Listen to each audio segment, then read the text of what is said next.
Buenas tardes. El motivo de esta introducción es hacer una breve presentación de qué es y qué actividades lleva a cabo la Asociación Técnica de Puertos y Costas, dirigida fundamentalmente a los asistentes que no nos conocen, particularmente si proceden del campo de actividad de ARPO. Nuestra asociación se crea en 1998 como una organización de carácter técnico-científico en los campos de la ingeniería marítima, costera y oceanográfica, de la actividad portuaria y del transporte marítimo, de su logística y de los aspectos que le afectan, que favorezcan la intermodalidad del transporte, la gestión integral de las zonas costeras, así como de todos los aspectos asociados relacionados con la protección del medio ambiente. Su objetivo y finalidad principal es constituirse como asociación técnica de referencia en materia portuaria y costera a nivel nacional, agrupando y representando al conjunto del sector, lo que incluye administraciones y organismos públicos, empresas constructoras, empresas consultoras y de servicios, universidades, centros de investigación, etc. Este año cumpliremos 23 años de vida y durante este tiempo la asociación se ha consolidado como uno de los máximos referentes nacionales en los campos de actividad que le competen. La Asociación Técnica de Puertos y Costas cuenta en la actualidad con casi 400 miembros en total, 394 concretamente, divididos en dos categorías principales: individuales, que son personas físicas, y corporativos, que son personas jurídicas. Los miembros corporativos actualmente son 45 y representan a las autoridades portuarias, algunos gobiernos regionales a través de sus respectivos departamentos de puertos autonómicos, empresas de consultoría y construcción de suministros, así como organismos de investigación. Los miembros individuales, 349 a día de hoy, son personas físicas con interés profesional en los campos de actividad de la asociación. Destaca por su actividad la sección de jóvenes profesionales, muy numerosa en cuanto a cantidad de miembros, 115 en total, constituida específicamente con el objetivo de promover la transmisión de conocimiento y la formación dentro de este grupo de asociados. La asociación se gestiona a través de un presidente, una secretaria y una junta directiva elegidos por votación entre todos los socios. Además, mediante la Junta Directiva, la Asociación Técnica de Puertos y Costas gestiona su actividad a través de 5 comités técnicos, 4 de ellos con una actividad temática: ingeniería portuaria, sostenibilidad ambiental, ingeniería y gestión de la costa y gestión portuaria, y uno de ellos con carácter transversal, que es el Comité de Jóvenes Profesionales.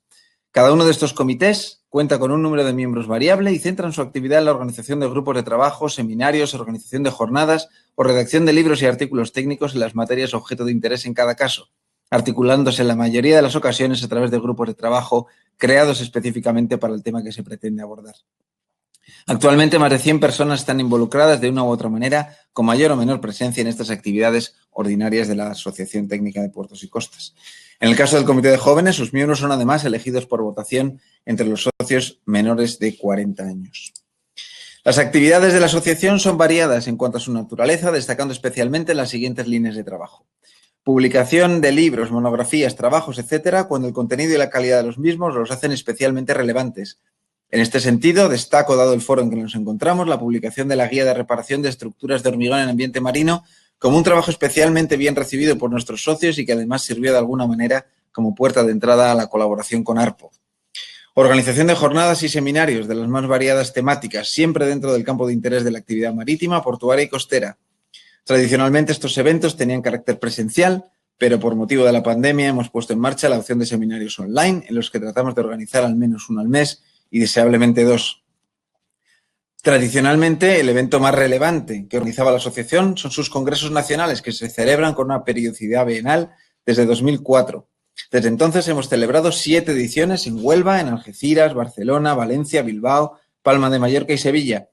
La próxima edición estaba anunciada en Cartagena para octubre de 2020, dedicada a la innovación, pero ha tenido que ser lógica y desgraciadamente pospuesta. Esperamos poder retomar esta iniciativa a lo largo de 2021 o 2022. Organización de visitas técnicas para nuestros socios a obras o instalaciones de interés que muchas veces no se tiene la posibilidad de visitar de forma individual, pero sí se puede abrir una puerta a través de la asociación.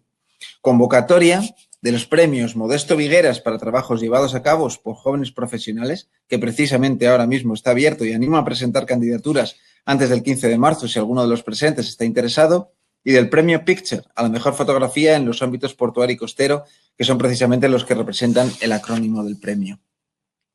Y finalmente decir que la Asociación Técnica de Puertos y Costas tiene entre uno de sus objetivos fundamentales representar a España, ostentando el papel de sección nacional española dentro de una asociación mundial para las infraestructuras de la navegación, PIANC. PIANC es una organización técnica con una implantación a nivel mundial, volcada en los campos del conocimiento de la ingeniería portuaria y de la navegación marítima y fluvial. Fue creada hace más de 135 años, en 1885, siendo posiblemente la asociación técnica europea de mayor antigüedad.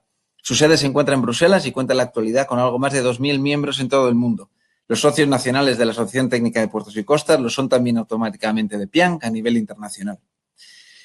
Tenemos además líneas de colaboración con otras organizaciones, tales como H, Colegio de Ingeniería de Caminos, Canales y Puertos y, por supuesto, con ARPO, cuyos ambos ámbitos de actividad entran en determinados elementos en contacto con los de la asociación, pudiendo crear estas organizaciones sinergias que ayuden a mejorar el conocimiento y su transmisión entre nuestros respectivos asociados. Para aquellos a los que os haya resultado interesante esta breve pincelada de nuestra actividad, os animo a colaborar con nosotros y a entrar en nuestra página web www.atpic.com y a seguirnos en nuestras redes sociales, en donde encontraréis información actualizada de todas las actividades que tenemos en marcha. Me despido agradeciendo a ARPO por toda su colaboración durante la organización de este webinar y a todos ustedes por su presencia. Espero que les resulte interesante. Muchas gracias por su atención y un saludo a todos. Hola a todos, buenas tardes y muchas gracias por haberos apuntado a este webinar. Lo primero que quisiera es dar las gracias a ARPO y a ATPIC por la posibilidad de exponer este proyecto y de contaros nuestra experiencia con los espaldones o las estructuras reforzadas con PRGV. Mi nombre es Daniel Zamora, soy el responsable del Departamento de Ingeniería Portuaria y Obras Marítimas de Acciona Ingeniería. Y el proyecto del que os voy a hablar es el proyecto de reparación del espaldón del puerto de Escombreras, diseño y puesta en obra. Este proyecto fue promovido por la Autoridad Portuaria de Cartagena. Se realizaron unos estudios preliminares previos en el CEDES, de Estudios y Experimentación de Obras Públicas. El proyectista fue Acciona Ingeniería y las constructoras fueron CIES y NZ Infraestructuras.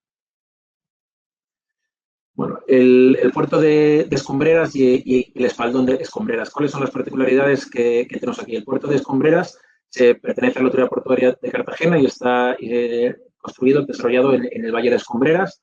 Es un puerto completamente industrial y a principios de este siglo sufrió una gran expansión hacia el exterior, construyéndose pues, toda la dársena exterior y principalmente el dique suroeste de Escombreras, que es el que está marcado en rojo en la imagen de la izquierda.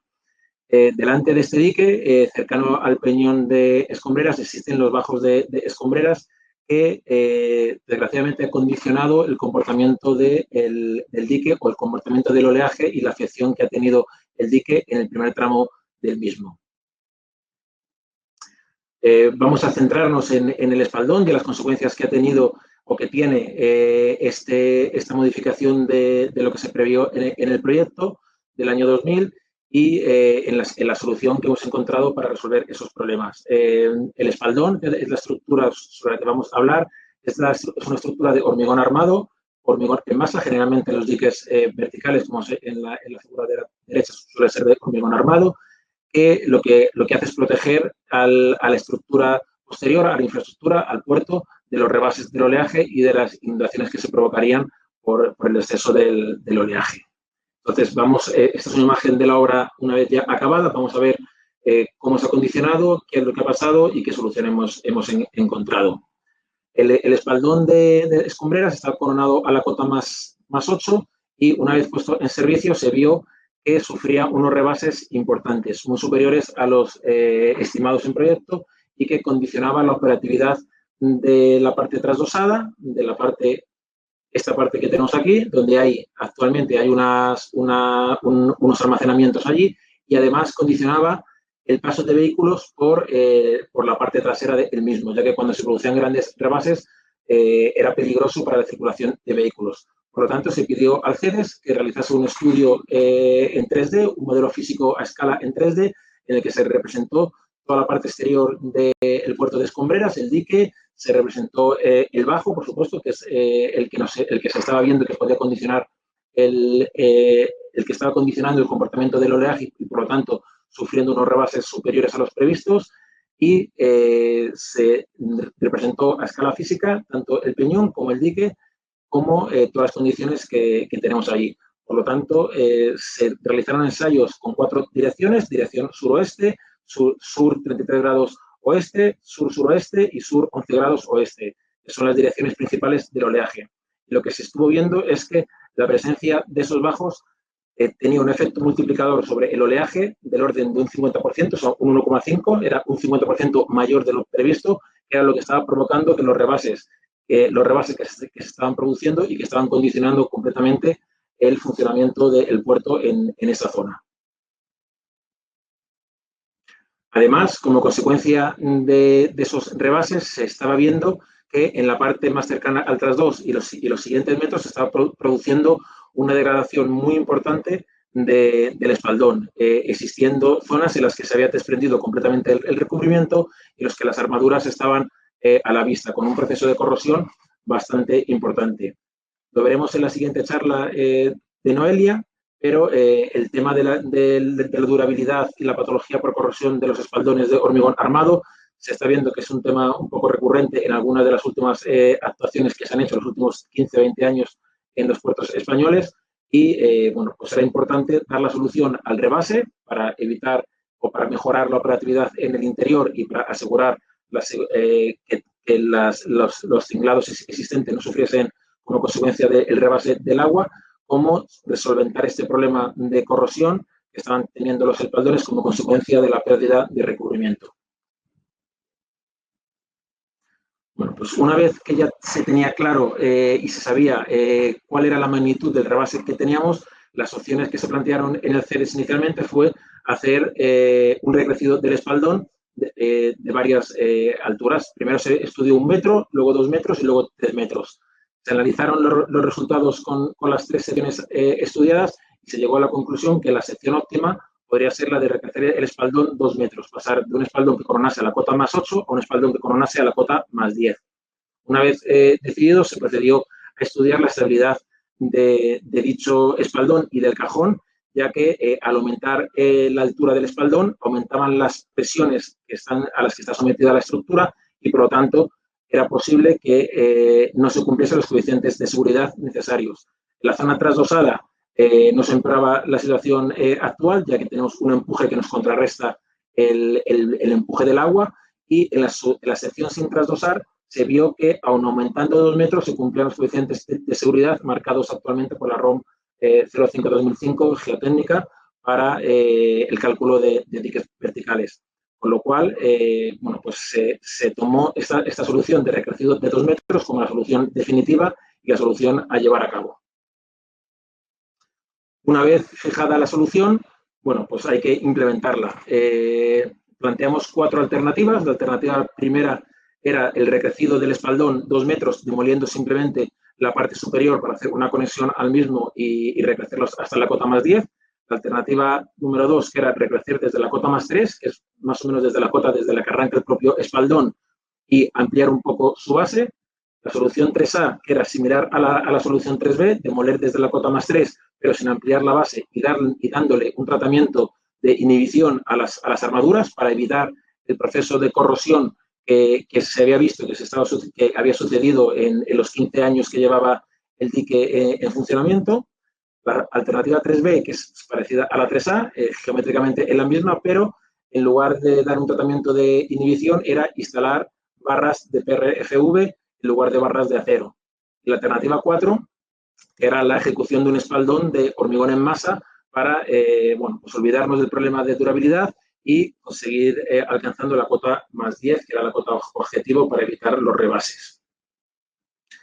Por lo tanto, una vez analizadas las 4 alternativas, o las 5, ya que la alternativa 3 tenía dos opciones, se hizo un prediseño de las mismas y se hizo una valoración económica y se vio lo siguiente. En la primera, en la alternativa 1, se veía que a la cota más 3 no cumplía aportante. El recrecer 2 metros el espaldón me aumentaba los esfuerzos y la sección a la cota más 3, que es el entronque con el resto de la estructura, se veía que no tenía armadura suficiente para soportarlo, con lo cual se descartó completamente.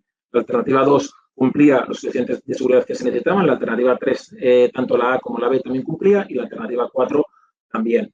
Sin embargo, la alternativa 2 y la alternativa 4 se descartaron. La alternativa 2 se descartó porque era muy similar a la alternativa 3 y, sin embargo, tenía un precio más alto.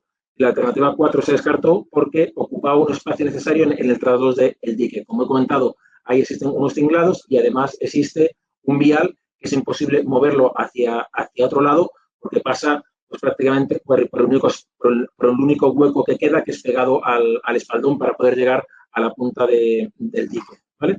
Entonces, bueno, pues nos quedamos con la alternativa 3, que era demoler a la cota más 3 y decrecer hasta la cota más 10, con unos presupuestos que oscilaban entre el 1.350.000 y el 1.700.000. Y ahí se abría una disyuntiva entre una solución de acero más barata o una solución de barras de PRFV más duradera. Como siempre, bueno, lo económico prima, la durabilidad es muy importante y visto los problemas que se había tenido, se pensó que era muy importante asegurar la durabilidad. Como siempre, lo mejor nunca suele estar en los extremos, sino que suele estar en el punto medio, y la solución pues, fue una solución mixta, una alternativa mixta, que es en el lado exterior colocar armaduras de PRFV, en el lado mar, en la cara expuesta, para evitar que si hubiese cualquier otro tipo de desconchón o similar, esas barras se corriesen rápidamente, eliminar la protección con inhibidores de la cara interior, colocar barras de acero, pues como se ha hecho siempre. Y con esta solución se estimó un presupuesto de 1,4 millones de euros y se pasó a desarrollar ya el proyecto de construcción de forma completa.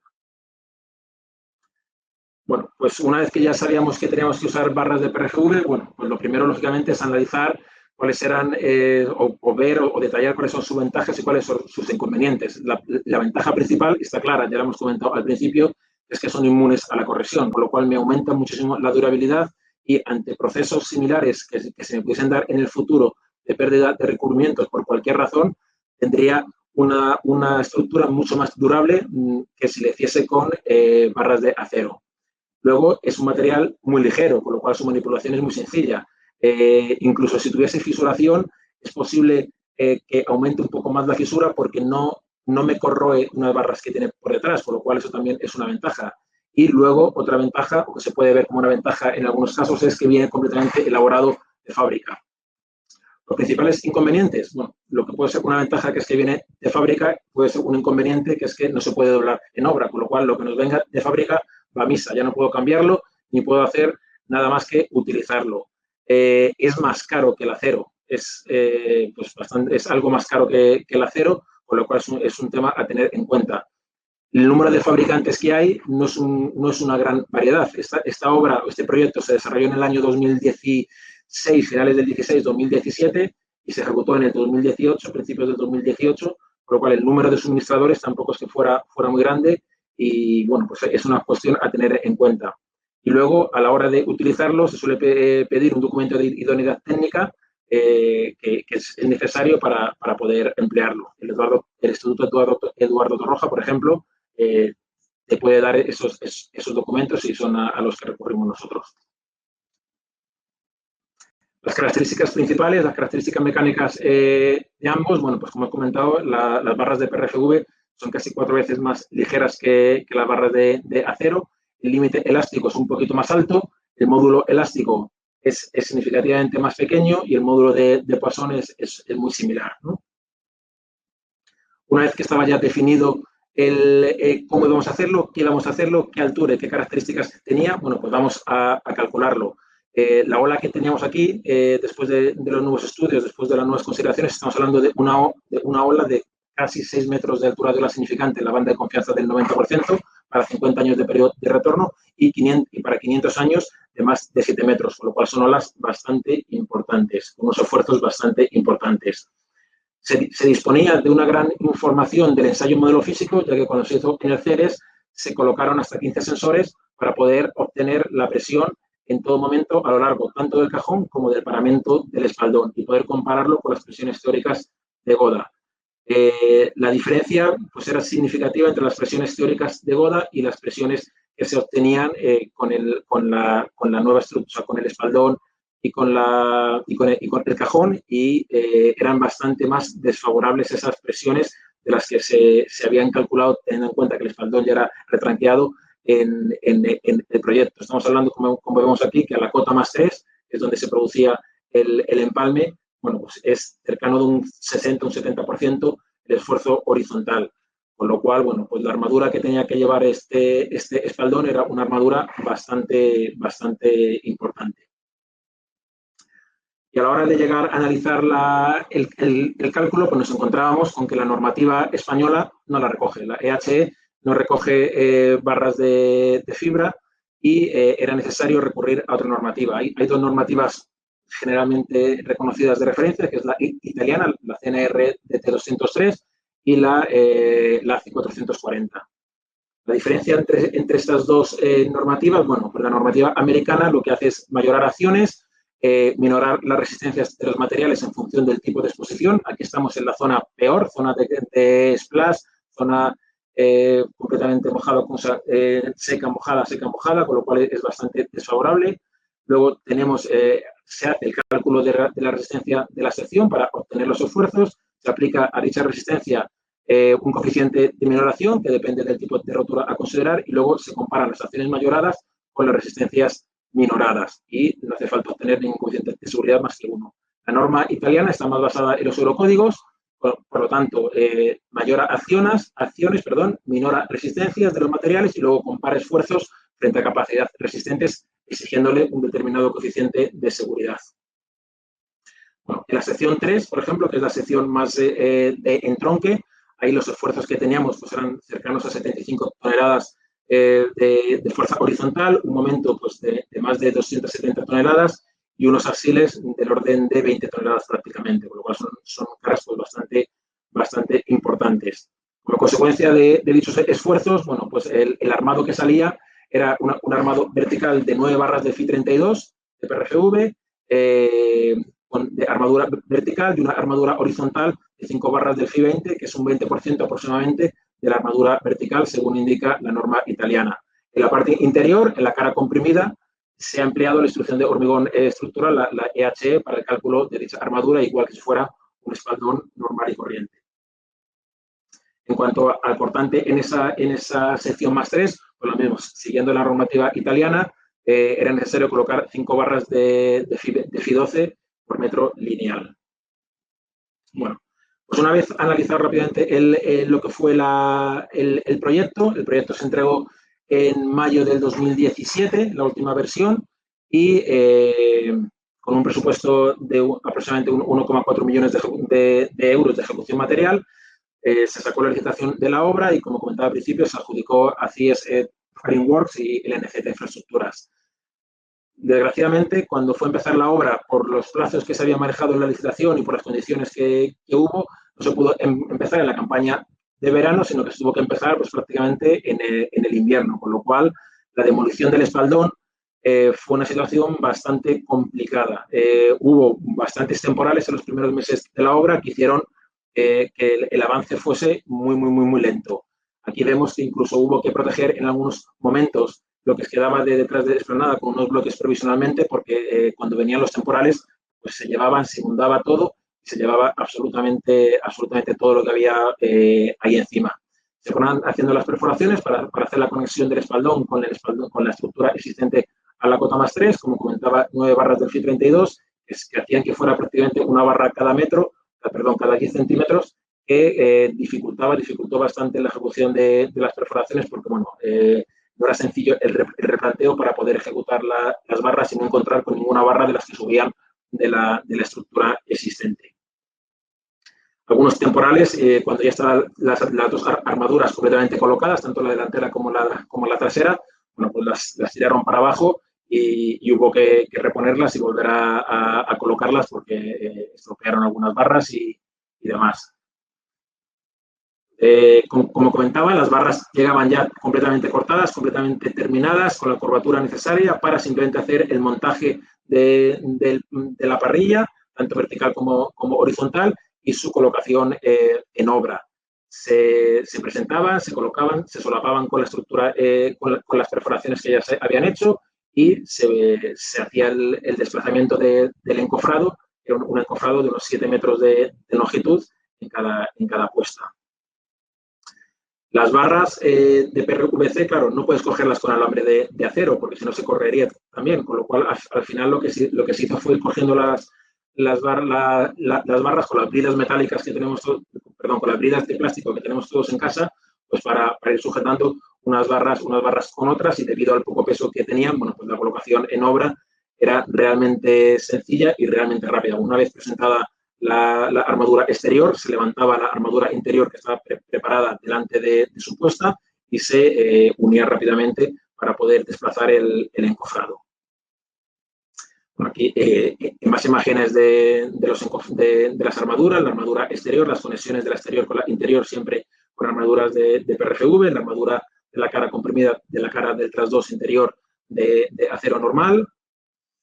Y ya, bueno, las esperas, lógicamente, que se dejaban en sentido longitudinal para los solapes con la siguiente puesta, para poder ir hormigonando de forma rápida cuando el tiempo lo permitió. El tiempo estuvo bastante mal durante 3 meses y la obra pues casi hubo que completarla en los 3 meses siguientes. Y ya, bueno, pues aquí se aprecia ya, esta es la última puesta del espaldón, apreciándose los 2 metros adicionales que se colocaron de espaldón. Este es el espaldón existente y este es el recrecido en el entronque del espaldón existente con el espaldón realizado. Y para terminar, 2 fotos de la obra. Como vemos en la foto de la derecha, el vial pasa muy cercano al espaldón y no era posible retranquearlo por concesiones y por acopios que solía haber en esta zona. Pero bueno, la obra ha quedado realmente bien. Como digo, se ejecutó en el año 2018 y bueno, hasta la fecha han pasado ya 2 años y los rebases pues, no han sido significativos, no ha habido rebases y la estructura está funcionando perfectamente. Nada más, muchas gracias a todos por vuestra atención y bueno, luego en el turno de preguntas, cualquier cuestión, pues estoy a vuestra disposición. Muchas gracias. Yo soy Noelia González Patiño, soy la responsable de obras marítimas en G-Gravity, que es la empresa consultora del Grupo Dragados. Nosotros desde aquí damos un poco apoyo técnico a todas las empresas del grupo, ¿no? Entonces, bueno, el proyecto que os voy a presentar es un proyecto de investigación y desarrollo que todavía estamos realizando. Sí es cierto que, bueno, que ya hemos avanzado bastante. Es un proyecto de 3 años que terminaremos a lo largo del año 2021, ¿vale? Entonces, bueno, antes de entrar de lleno en el proyecto, sí me gustaría irme un poco al origen, ¿no? ¿Cuál es el origen de esta idea? Al final, pues bueno, pues los espaldones que se han venido realizando, al igual que el ejemplo que acabamos de ver, pues han tenido una serie de problemas y bueno, pues nosotros quisimos un poco estudiar cuál es la causa de qué les está pasando, ¿no? Bueno, para los que son del mundo puramente marítimo, definir, aunque ya lo habéis visto yo creo con el ejemplo anterior claramente, que un espaldón en el mundo marítimo es una estructura rígida, normalmente de hormigón, que se dispone en coronación de los diques para oponerse al paso del oleaje por encima de la sección. Entonces, bueno, pues estas estructuras hay que fijarse en estas 2 cosas fundamentales, en su material y en la función que tiene de oponerse al oleaje en el ambiente en el que está, ¿no? Bueno, pues que le embate la ola constantemente, ¿no? Históricamente en España hemos diseñado y construido muchos espaldones. Es una tipología que nos gusta, como en otros países no la usan tanto, pero aquí sí es cierto que, bueno, pues que nos evita irnos a diques de mucha altura para evitar el rebase de la ola, ¿no? Normalmente en los diques en talud se construyen espaldones de hormigón en masa que funcionan por gravedad y de esta manera nos evitamos que llegue ningún tipo de armadura.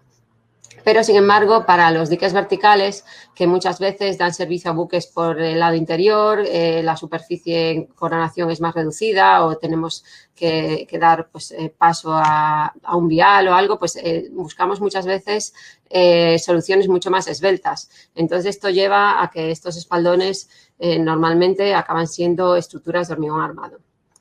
Entonces, bueno, pues con el hormigón armado también pues, nos puede ayudar a hacer formas más arquitectónicas de pues, un cierto carácter estético o manteniendo el foco en esa parte del espaldón e incluso, bueno, pues en muchas ocasiones que se solicita que los servicios de electricidad o saneamiento pues vayan por unas galerías, ¿no? Entonces, bueno, pues de ahí que vayan armados. Un poco como comentaba David, en los últimos años muchas de estas estructuras que son realmente bastante recientes, que no llevan tanto tiempo construidas, pues han tenido una serie de averías y han ido apareciendo patologías pues que un poco ha llevado a pensar que esto pues es un problema y que tenemos que ponerle solución, ¿no? Entonces, pues bueno, vamos a repasar un poco, antes de ver qué estamos haciendo concretamente en el proyecto, cuáles son esas patologías, esos defectos que vemos que se están dando en los espaldones. Bueno, lo primero, el condicionante principal. Los espaldones están situados en una zona normalmente pues, de difícil acceso, en un lateral del dique, todo el rato pues eso, sometidas a la afección del mar y sobre todo del oleaje, ¿no? Entonces, tanto para su vida útil como durante el proceso constructivo está en unas condiciones pues un poco más delicadas, ¿no? que cualquier otra obra que puedas realizar en tierra, ¿no? Entonces, bueno, pues esto es muy importante, ¿no? Fijarnos en este ambiente agresivo. El ambiente agresivo para las estructuras marítimas lo clasificamos, bueno, pues en función de la ubicación de la obra en estas 3 áreas específicas, ¿no? Siempre de cara pues, a diseñar el material con el que se va a hacer esa estructura.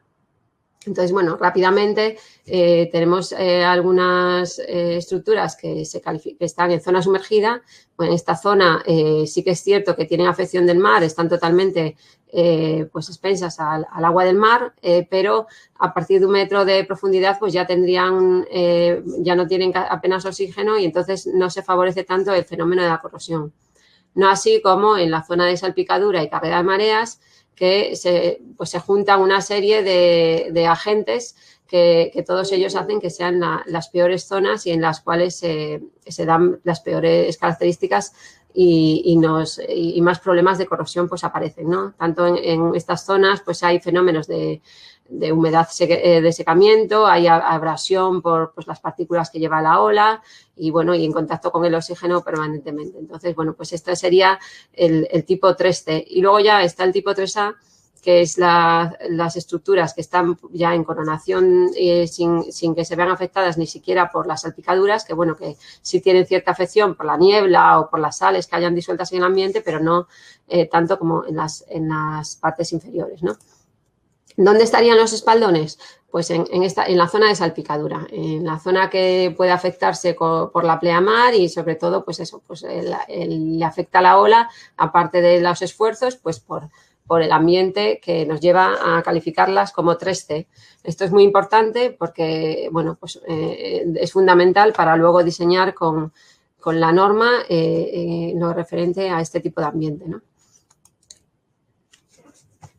Patologías y averías frecuentes. Bueno, pues vamos a hacer así un breve repaso por las más comunes, ¿no? En primer lugar, la fisuración. La fisuración, pues son, todos conocéis, son unas hendiduras que aparecen en la superficie del hormigón, pues por tensiones que son mayores de las que puede soportar la propia mezcla del hormigón y el origen puede ser diverso. Aquí puede ser por temas de curado, por gradientes de temperatura durante pues, la ejecución pues, del propio hormigonado, ataques químicos directamente o por excesos de carga, pues una carga que era superior a la que estaba diseñada, asentamientos, etcétera, ¿no? Entonces, bueno, la fisuración, el problema que tiene es que es una vía de penetración para los cloruros y esta gente que puede llegar a producir la corrosión, ¿no? Luego, en segundo lugar, pues también tenemos los desconchones. Al final, estos desconchones son normalmente producidos por la exudación del hormigón, en el cual el agua de la mezcla pues sube por el hormigón y genera pues unas zonas superficiales mucho más porosas y más débiles que acaban pues bueno pues descascarillando y cayendo ciertos trozos de la pared exterior, ¿no? También puede ocurrirnos encontrarnos con coqueras. Las coqueras al final también son pues oquedades de distintos tamaños que normalmente están relacionados con la consistencia de la mezcla. Puede ser por una mala definición del hormigón o incluso pues porque no se ha podido vibrar bien. Normalmente se da en zonas que tienen difícil acceso y entonces, bueno, al final son zonas que también pues dan un poco, a veces hasta se puede ver la armadura, ¿no? Con lo cual estamos dejando expuesto a la gente a nuestra mezcla de hormigón, ¿no? Las eflorescencias al final son manchitas blancas que se producen por la migración capilar del agua desde el interior del hormigón, que normalmente son más de efectos estéticos y bueno, pero que en casos que ya vayamos a un nivel pues puede también traernos problemas. Y ya finalmente el caso que veíamos en el espaldón de Cartagena es la pérdida de recubrimiento. Esto ya es cuando realmente la corrosión ha empezado en el interior de nuestra estructura y, bueno, pues esa corrosión genera que las armaduras empiezan a hincharse, que esas barras se expandan y genera unas tensiones que acaban por resquebrajando el hormigón y cayéndose parte de la superficie, ¿no? Entonces, bueno, pues todas estas patologías y defectos con los que nos podemos encontrar al final tienen una serie de riesgos ya no solo estético, sino que sobre todo lo peor es que son unas vías de acceso a distintos agentes que nos pueden llevar, pues eso, a la corrosión y a pérdida de recubrimiento y al final a la ruina de la estructura, ¿no? Entonces, bueno, pues en todo esto es lo que nosotros pues queremos un poco aplacar un poco con el estudio que estamos haciendo, ¿no? Ver cómo definir algo que mejore esta situación.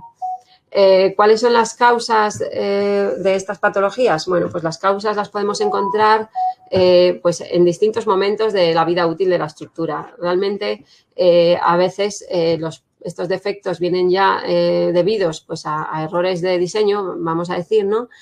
Pues pueden venir por fallos en la selección del cemento, de los áridos, lo que vendría dado pues precisamente por una mala elección del ambiente en el que se encuentra la estructura. De ahí que subrayo tanto la importancia del 3T, ¿no? También, bueno, pues pueden ser errores más de estimación de cargas, el armado que sea inferior al que debería tener la estructura, geometrías no adecuadas, a veces, por ejemplo, pues un espaldón con una superficie horizontal grande que permita la acumulación de agua ahí sin que se desagüe, pues no es muy adecuado porque a nada que tengas pues un defecto, pues te va a estar penetrando los cloruros y te generaría la corrosión. Esbeltez excesiva, pues porque entonces tenemos que irnos a los espaldones muy armados, difícil para un poco garantizar los recubrimientos o incluso pues ausencia de juntas que pues si no se diseñan los espaldones con las juntas necesarias podemos tener asientos diferenciales que produzcan fisuras y luego por ahí pues nos va a entrar el problema, ¿no? Aparte del diseño, en la propia ejecución también podemos realizar las cosas de manera que luego vayamos a tener problemas, ¿no?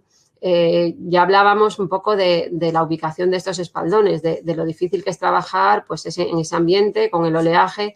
Entonces, bueno, pues a veces las mezclas de hormigón están todavía frescas, no se ha producido el curado bien y ya está sometida pues al viento, a la abrasión del oleaje. Entonces, bueno, pues que tengamos problemas pues por este curado defectuoso o incluso que en la ejecución no se tenga un control de calidad suficiente para garantizar los recubrimientos.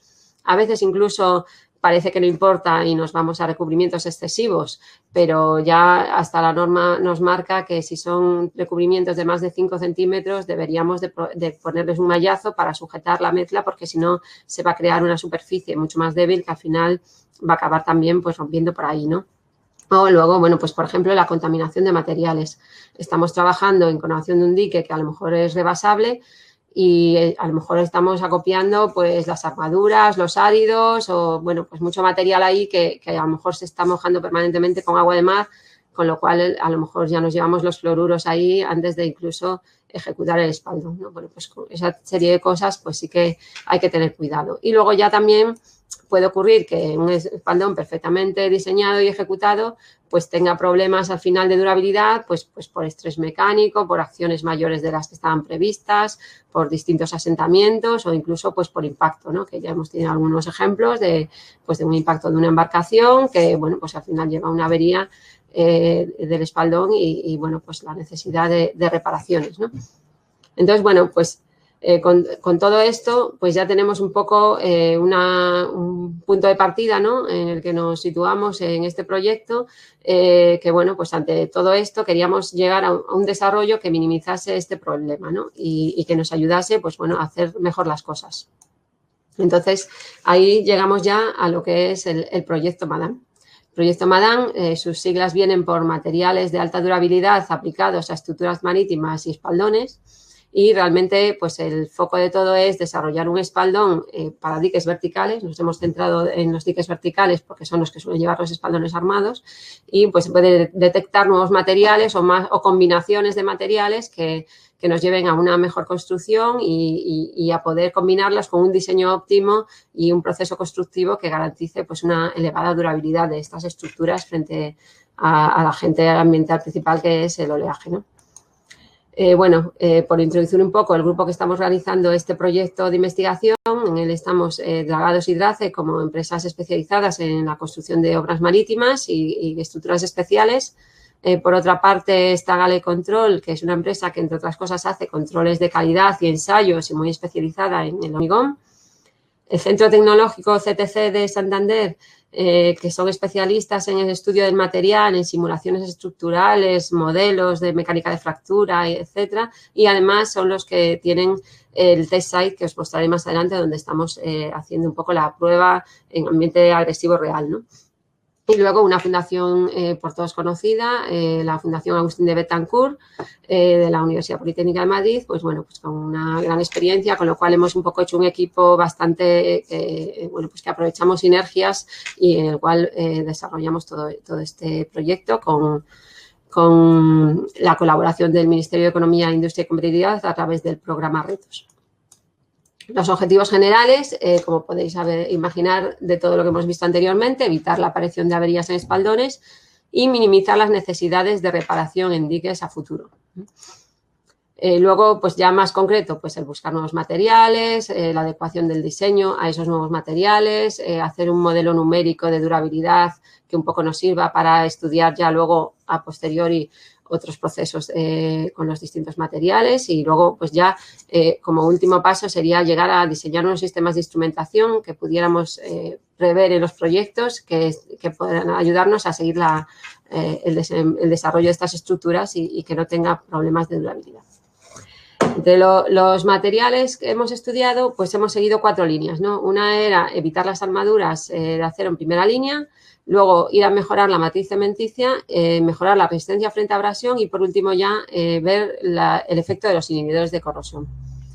En el primer caso, pues hemos visto un poco las dos opciones viables, aparte de ir a mayores recubrimientos, sino cambiar la armadura susceptible de corrosión por barras de acero inoxidable y por barras de plástico reforzado de fibra de vidrio, como hemos visto en el ejemplo de Cartagena. Para mejorar la matriz cementicia, buscando una menor permeabilidad, pues estamos intentando reducir la porosidad del hormigón y además dar con unos productos que reaccionen en superficie y eviten que los iones agresivos se metan en la mezcla, ¿no?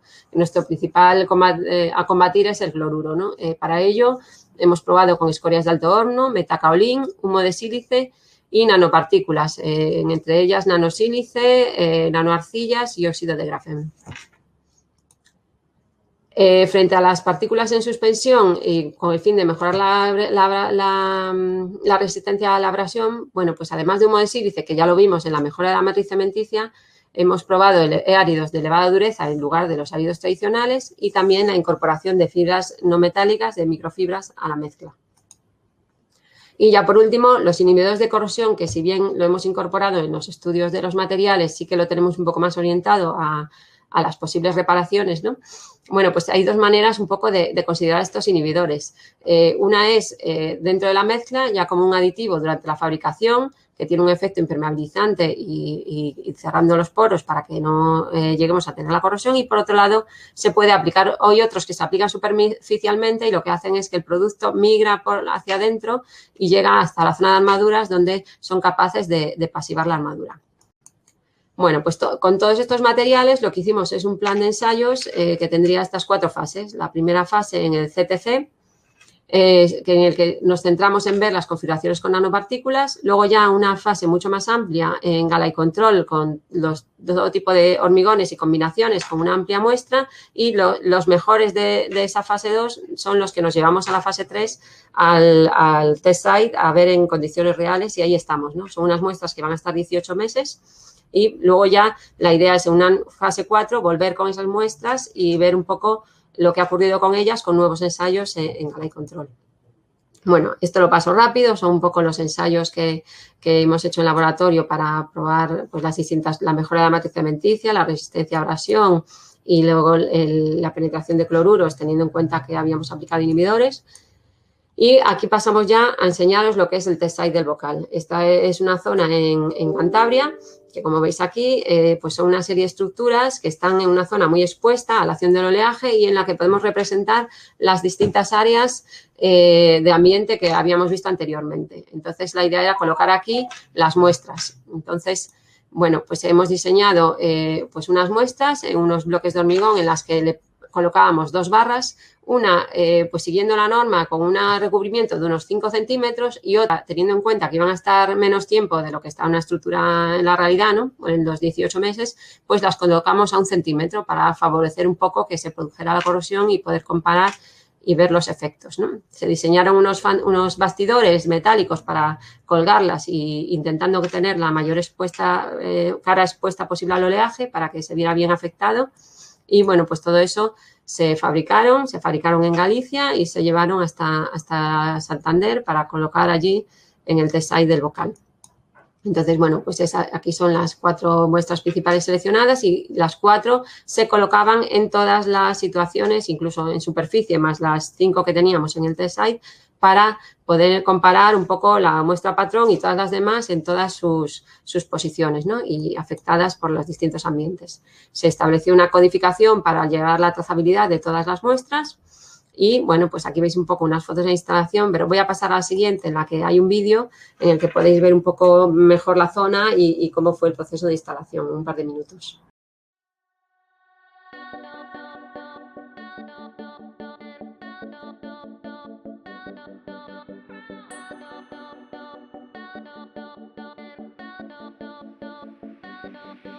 I've seen the other side, and I lost so many there. Daddy, he was waiting finally without a care. He told me to have faith that could return. He told me I'd be better due to the lessons I had learned.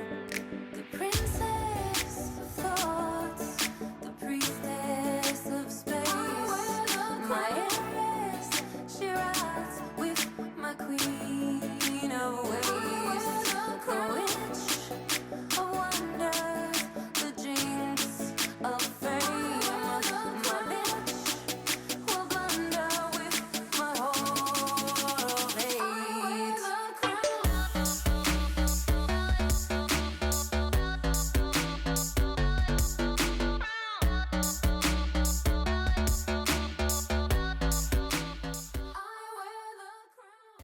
Muy bien.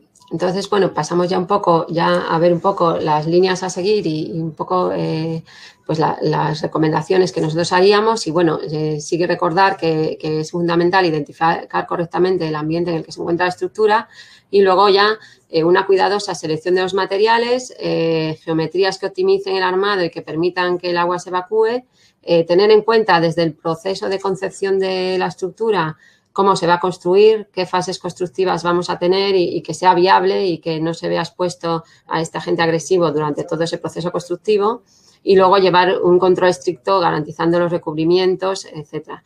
Bueno, pues sobre todas estas líneas esperamos en breve tener conclusiones un poco mucho más cerradas y poder también compartirlas, ¿no? Los siguientes pasos que tenemos que dar es retirar las muestras de los demostradores en los próximos meses y llevárnoslas a hacer los ensayos, a ver el proceso que han seguido y bueno, comparar el antes y el después de cada una de esas muestras con los distintos combinaciones que estamos probando.